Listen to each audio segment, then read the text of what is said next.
LRS పథక రాయితీపై అవగాహన కల్పించేలా సదస్సులు నిర్వహించేందుకు తెలంగాణ ప్రభుత్వం సిద్దమైంది. దరఖాస్తుదారుల నుంచి స్పందన అంతగా లేకపోవడంతో ఈ నిర్ణయం తీసుకుంది. కలెక్టర్లు, మున్సిపల్ కమిషనర్లు రిజిస్ట్రేషన్ శాఖ చేపట్టాల్సిన కార్యక్రమాలపై ఈ మేరకు దిశానిర్దేశం చేసినట్లు తెలుస్తోంది.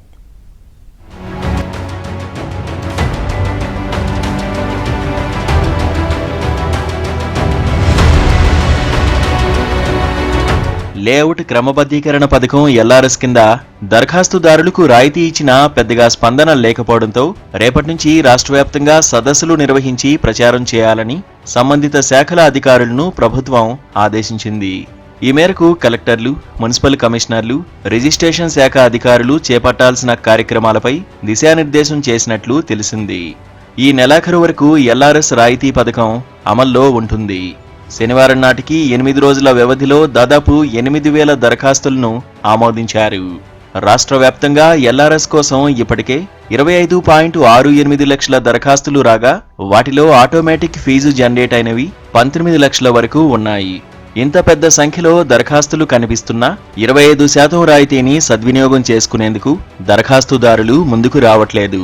ఈ నేపథ్యంలోనే దరఖాస్తుదారులు రాయితీ పథకాన్ని వినియోగించుకునేలా ప్రోత్సహించేందుకు రాష్ట్ర వ్యాప్తంగా సదస్సులు నిర్వహించాలని ప్రభుత్వం నిర్ణయించింది. ఈ సదస్సుల్లో కలెక్టర్లు, జిల్లా రిజిస్ట్రార్లు, మున్సిపల్ కమిషనర్లు, పట్టణ ప్రణాళిక అధికారులు పాల్గొనాలని రియల్ ఎస్టేట్ నిర్వాహకులు, ఏజెంట్లు, లేఅవుట్లు వేసిన యజమానులు దరఖాస్తుదారులను సదస్సులకు వచ్చేలా ప్రోత్సహించాలని ఆదేశించింది.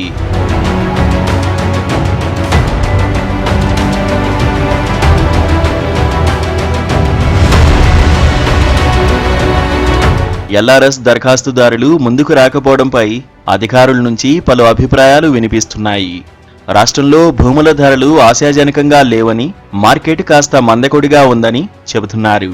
ఇటు భూ సంబంధిత వివాదాల మీద నడుస్తున్న కోర్టు కేసులపై ప్రభుత్వం స్పష్టత ఇవ్వకపోవడంతో ఎవరైనా కేసులు వేసి స్టే తీసుకొస్తే పెట్టిన డబ్బులు వృధా అవుతాయని కొనుగోలుదారులు భావిస్తున్నారన్న వాదన కూడా వినిపిస్తోంది. ఎల్ఆర్ఎస్ కింద ఆటోమేటిక్ ఫీజు జనరేట్ అయిన దరఖాస్తుల్లో 4 లక్షలు అంతకన్నా ఎక్కువ ఫీజు కట్టాల్సిన వాళ్లు అంత మొత్తం కట్టలేక వెనకడుగు వేస్తున్నారా అనే కోణంలో కూడా అధికారులు చర్చించుకుంటున్నారు.